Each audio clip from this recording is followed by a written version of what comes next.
अपेक्षा है मीडिया से कि आप इस मांग को, इस ज़रूरत को, इस चाह को, इस इच्छा को लोगों तक पहुंचाएंगे, उनके दिलों में वही प्यार जगाएंगे जो उपासना ने हमें ये वीडियो आज जो दिखाकर हमारे दिलों में जगाया है। एंड आज सुबह में ही मैंने बहुत इंटरेस्टिंग आर्टिकल पढ़ा एक छोटे से बच्चे के बारे में जो विजुअली इम्पेयर्ड है और जिसने रिसेंटली टाइक्वांडो का बेल्ट जीता है इंटरनेशनल कंपटीशन में। जब हम ऐसे कहानियाँ सुनते हैं तब हमें एहसास होता है कि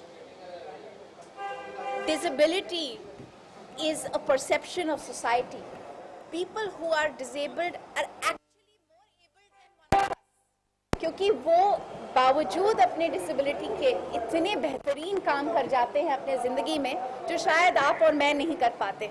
So I think true progress in a society happens when we are sensitive towards the needs of every single member of our society, abled, disabled, all together. Then same time to what you like, बहुत बार आप support करते हैं, जैसे कभी इस तरह की movie देखे तो कितना सपोर्ट आप करते हैं, हमेशा आप जुड़ जाते हैं, क्या रीज़न है, क्या आप फेस करते हैं आपको सपोर्ट? मैं कॉजेज़ को सपोर्ट इसलिए करती हूँ क्योंकि मुझे लगता है कि ऊपर वाले ने मुझे एक बहुत ही प्रिविलेज्ड पोजीशन दी है जहाँ पर आप आते हो, मेरी बात सुनते हो।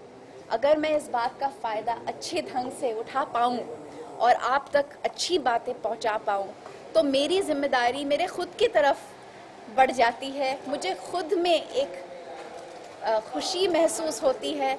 मुझे ऐसा लगता है कि एक आम नागरिक, एक हिंदुस्तानी होते हुए मैं अपना रिस्पॉन्सिबिलिटी निभा रही हूँ, कुछ कर रही हूँ अपने तरफ से। दिया एक हटके सवाल है सीबीआई के बारे में बात हो रही, डॉक्यूमेंट्री के बारे में। जी। सेंसर बोर्ड जी का जो मामला है आपने भी सुना होगा, लिखा होगा। जी बिल्कुल। कभी पर्सनली कभी आपने खुद भी प्रोड्यूसर रह चुके हैं, क्या आपने पैसे जैसे कि वो आप पैसे मांगते हैं, डिमांड आई आपके पास? देखिए वो भी जासूस के टाइम पे, क्योंकि वो हाल ही आप देखिए अगर आप मुझे पूछेंगे कि क्या हमारे देश में करप्शन है तो मैं कहूँगी है।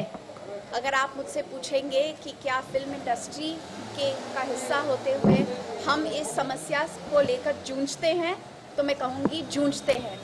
मैं जानती हूँ जब मुंबई जैसे शहर में अगर आपको सड़कों पर शूट करना हो तो परमिशंस के बावजूद कितने लोग होते हैं जो बार बार आपके काम में रुकावट डालते हैं, आप पर प्रेशर डालते हैं, पैसे की मांग करते हैं। बहुत मुश्किल होता है।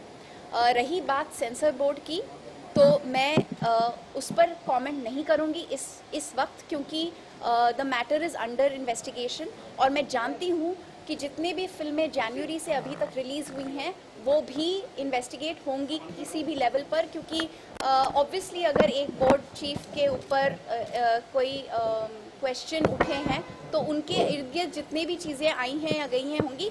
मैं सिर्फ एक बात हाईलाइट करना चाहूँगी कि हमारी फिल्म में सर्टिफिकेशन को लेकर कभी कोई प्रॉब्लम नहीं हुई।